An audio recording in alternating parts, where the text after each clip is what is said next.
तो इस कहानी की शुरुआत आज से 200 साल पहले समुद्र के राजा सीजर को दिखाते हुए होती है, जिसके हाथ में एक जादुई अंगूठी थी। फिर एक दिन वो अपने जासूस मेढक को बुलाता है और उससे उस मछली के बारे में पूछता है जिसे वो पसंद किया करता था। और राजा सीजर उस मछली से शादी भी करना चाहता था, पर राजा को जैसे पता चला कि उसकी मछली चंगुल से निकल गई है तो उसे काफी गुस्सा आया। फिर उसने मेढक को आदेश दिया कि वो मछली को कहीं से भी ढूंढ के लाए। अब यहाँ से सीन कट होती है और हमें जमीन पर एक गांव को दिखाया जाता है, जहाँ एमिलियो नाम का लड़का अपने अंधे पिता के साथ रहता था। उसके पिता लोहार का काम किया करते थे। वो जगह काफी बर्फीली थी, वहाँ पे उन्हें सरवाइव करना काफी मुश्किल हो रहा था। एक दिन हम अमेलिया को देखते हैं जो अपने अंधे पिता से बचकर स्केटिंग करने के लिए कहीं दूर जा रहा होता है, लेकिन जब वह दबे पांव अपने घर से निकल ही रहा होता है तो उसके पिता को उसकी आहट सुनाई दे जाती है। फिर उसके पिता ने अमेलिया को आवाज दिया और उसे अपने पास बुलाकर उससे पूछा कि क्या तुम अब बड़े हो चुके हो, क्या तुम मेरे काम में हाथ बढ़ा सकते हो। पर अमेलिया यहाँ काम करना नहीं चाहता था। वो अब भी चाहता था कि वो अभी भी बच्चों की तरह ही घूमता फिरता मस्त रहे। उसे अपनी जिम्मेवारी से काफी डर लगता था। वो अपने पिता के सामने झुक जाता है और उनसे कहता है कि मैं अभी भी छोटा हूँ। फिर उसके पिता उसे देखने के लिए उसके सर पे हाथ रखते हैं तो उन्हें भी लगता है कि अमेलिया भी छोटा है। अमेलिया अक्सर ऐसा ही किया करता था क्योंकि उसे काम करना अच्छा नहीं लगता था। फिर अमेलिया अपने गाँव के दोस्तों के साथ स्केटिंग करने निकल जाता है। फिर वो थक हार कर एक जगह पे बैठकर मछली पकड़ने लगता है, पर काफी टाइम हो जाती है लेकिन उसके हाथ एक भी मछली नहीं आती है। पर तभी हम देखते हैं कि उसके कांटे में कुछ चीज फंस चुकी थी। वो चीज उसके कांटे में काफी छटपटा रही थी। अमेलिया देख ही रहा होता है कि तभी पानी के नीचे से एक बहुत ही बड़ा फुवारा फूटता है। यहाँ अमेलिया डरकर पीछे हो जाता है और तभी हम यहाँ पे देखते हैं कि अमेलिया की बाल्टी में एक मछली आ गई थी, जिसे देखकर अमेलिया काफी खुश हो रहा था। फिर वो खुशी खुशी घर जाता है और उस मछली को पकाने की तैयारी करने लगता है। वो प्याज काटने लगता है, लहसुन काटने लगता है और बाकी चीजों को व्यवस्थित करने लगता है। वो मसाले की तैयारी कर ही रहा होता है कि तभी वो मछली अचानक से कहने लगती है। वो एमिलियो से कह रही थी कि अगर वो उसे छोड़ देता है तो बदले में वो उसकी 3 इच्छाएं को पूरी करेगी।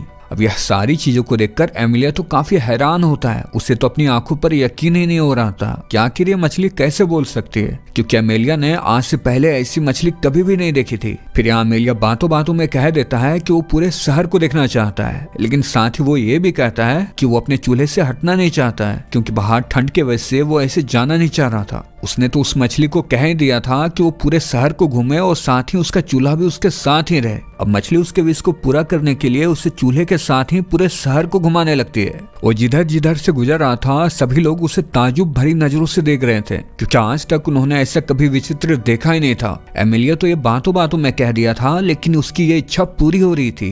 वो थोड़ा डर भी रहा था और काफी खुश भी हो रहा था। उसे अपनी आंखों पर यकीन ही नहीं हो रहा था कि वो मछली सच में उसकी इच्छा को पूरा कर दिया। अब अमेलिया को पूरे शहर घूमने के बाद उसे काफी ठंड लगने लगी थी, तो वो अपनी दूसरी इच्छा को कहता है। वो कह देता है कि मैं चाहता हूँ कि यहाँ पे गर्मी का मौसम आ जाए। अब उसकी ख्वाहिश के अनुसार वो मछली उसके विश को पूरा करने लगी। अब वहाँ पे देखते ही देखते जितनी भी बर्फ होती है वो सारी की सारी पिघल जाती है और चारों तरफ पेड़ पौधे और हरियाली छा जाती है। नदियों में पानी भी आ गई थी। पर एमिलियो को जैसे ख्याल आता है कि उसकी 2 इच्छा तो पूरी हो गई है, उसके पास तो बस एक ही इच्छा बची हुई है, इसलिए अब उसे थोड़ा अफसोस होता है कि काश वो पहले समझ के कहता। खैर, अब एमिलियो के पास तो बस एक ही इच्छा बची थी। लेकिन जब एमिलिया जंगल से होते हुए अपने घर जा रहा होता है तभी उसे बीच में कुछ लुटेरे घेर लेते हैं और उससे उसके सामानों को लेने लगते हैं। पर अमेलिया के पास तो कुछ था ही नहीं, इसलिए वो उसकी मछली वाली बाल्टी को ले जाते हैं। पर अमेलिया किसी भी कीमत पर उस मछली को खोना नहीं चाहता था, क्योंकि अमेलिया को उस मछली की ताकत का पता था। वो जानता था कि वो कोई आम मछली नहीं है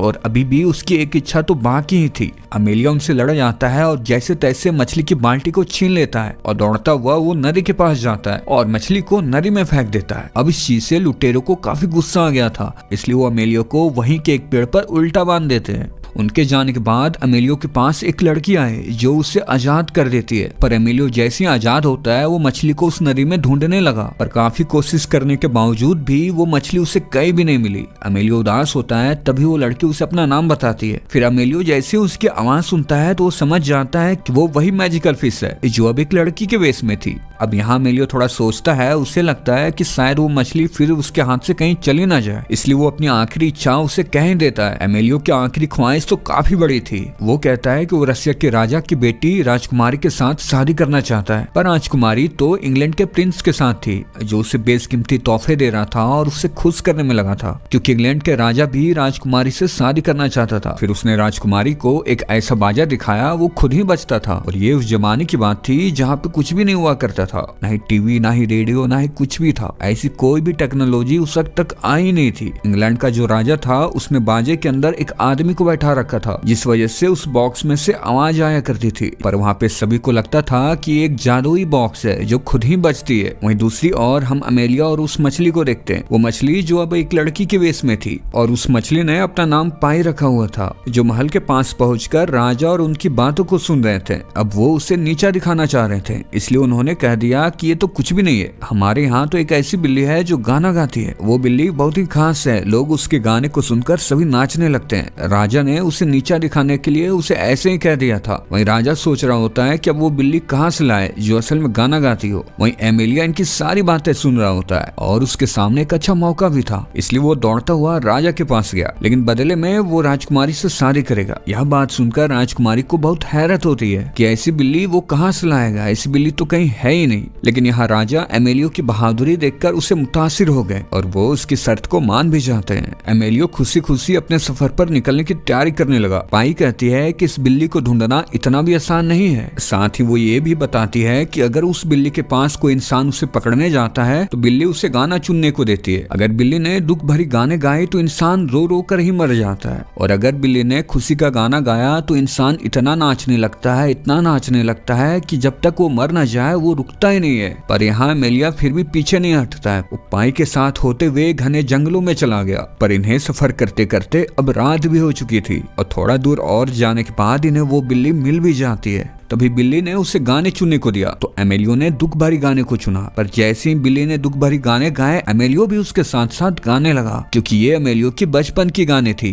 जो उसकी मॉम उसे बचपन में सुनाया करती थी। बिल्ली देखती है कि एमेलियो पर उसके गाने का कोई भी असर नहीं हो रहा है, तब यहाँ बिल्ली ही रोने लगती है और वो एमेलियो के साथ जाने के लिए तैयार भी हो जाती है। पाई जो मछली होती है उसे वो जादुई मेढक ढूंढ लेता है, और वो उसे कहता है कि राजा ने शादी की पूरी तैयारी कर ली है और उसे साथ चलना ही होगा। पर पाई उससे कुछ भी नहीं कहती है और वो एमेलियो के साथ वापस आने लगती है। रास्ते में पाई एमेलियो को बताती है कि कई वर्षों पहले की बात है जब समुद्र के राजा ने उसे शिकारियों से बचाया था, इसलिए बदले में वो समुद्र का राजा उसे शादी करना चाहता है। पाई का उस पर एक कर्ज था, इसलिए वो पीछे हट भी नहीं पा रही थी। वो असमंजस में थी कि वो राजा से शादी करे कि ना करे, पर एमेलियो यहाँ उसकी बातों पर उतना ध्यान नहीं दे रहा था। खैर, अब हम यहाँ पे देखते हैं कि ये अब महल पहुंच चुके हैं। महल में हम देखते हैं कि इंग्लैंड का जो राजा था वो राजकुमारी का हाथ मांगने आया था, क्योंकि कई दिन हो चुके थे और एमेलियो वापस ही नहीं आया था। लेकिन इससे पहले कि देर हो जाती है, एमेलियो वहां आ जाता है, और फिर बिल्ली ने एक ऐसा गाना गाया कि वहां पे जितने भी लोग थे वो सब के सब नाचने लगे। राजा को तो खुशी संभाली नहीं जा रही थी। वो एमेलियो से इतना खुश होता है, एमेलियो से इतना खुश होता है कि वो तुरंत से राजकुमारी का हाथ उसके हाथ में दे देता है, क्योंकि वो एमेलियो की बहादुरी से काफी मुतासिर हो चुके थे। यहाँ एमेलियो भी काफी खुश था, क्योंकि उसकी आखिरी इच्छा भी पूरी होने वाली थी। लेकिन एमेलियो की ये खुशी ज्यादा वक्त तक नहीं रहती, क्योंकि वो राजकुमारी कोई आम इंसान के साथ शादी करना ही नहीं चाह रही थी, क्योंकि एमेलियो एक साधारण लड़का था और ऊपर से वो काफी गरीब भी था।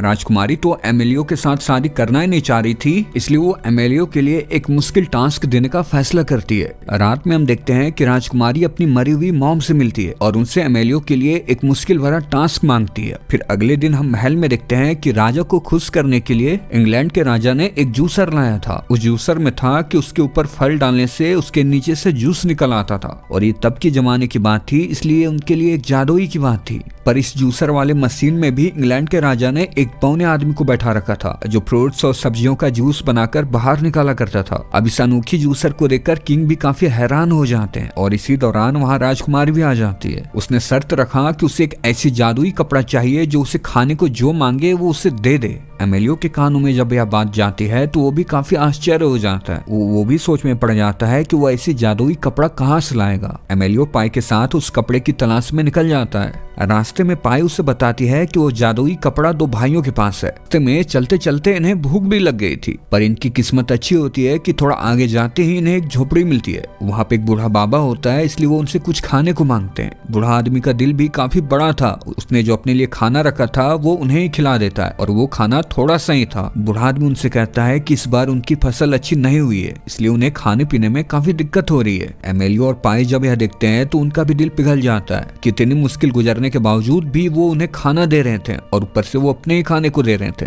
ये दोनों उस खाली मैदान में काफी दूर तक चलते हैं, और चलते चलते ये पत्थरों के शहर में पहुंच जाते हैं, जहाँ पे ये देखते हैं कि दो भाई थे जो खूब सारा खाना खा रहे थे, और ये वही भाई होते हैं जिनके पास वो जादुई कपड़ा होता है। ये दोनों अपनी जिंदगी में इतने खा चुके थे कि अपनी जिंदगी से काफी परेशान हो चुके थे। ये दिन रात सुबह शाम 24 घंटा खाना खाते ही रहते थे। दोनों भाई फूले हुए गुब्बारों की तरह हो चुके थे, क्योंकि इनके पास ही तो वो जादुई कपड़ा था। ये जब मांगते उस कपड़े को खाने के लिए, वो कपड़ा इन्हें खाने को दे देता था। इसलिए दोनों भाई खा खा कर गुब्बारों की तरह हो चुके थे। ये दोनों भाई भी चाह रहे थे कि कोई आए और वो जादुई कपड़ा उनसे ले जाए।